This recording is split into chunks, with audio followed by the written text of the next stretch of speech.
Welcome to the Tech Egg. Don't get scrambled. Enjoy the video. In this video, I will explain how to adjust wheel alignment. Proper wheel alignment is crucial for your vehicle's safety and performance. It ensures your tires make optimal contact with the road, leading to better handling, reduced tire wear, and improved fuel economy. We will guide you through the essential steps to adjust the three primary angles: caster, camber, and toe, helping you achieve a smooth and stable ride. Let's begin with caster, which is the angle of your steering axis when viewed from the side.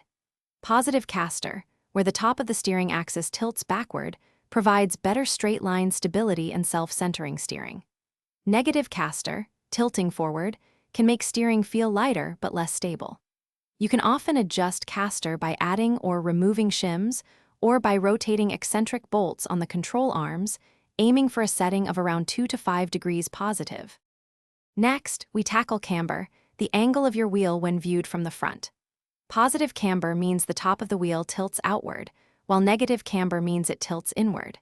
Too much of either can lead to premature and uneven tire wear, often on the inner or outer edge.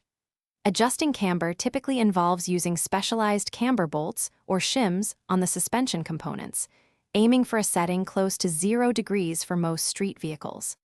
Finally, we address toe, which is the most critical adjustment for tire wear. Toe refers to how much the front edges of your tires point inward, toe in or outward toe out, relative to each other. Even a small amount of incorrect toe, like 1/8 of an inch, can cause significant tire scrubbing and rapid wear. You adjust toe by turning the tie rod ends, effectively lengthening or shortening them until the wheels are parallel or slightly toed in, as specified by your vehicle's manufacturer. Thanks for watching. Consider subscribing if I helped unscramble your problems.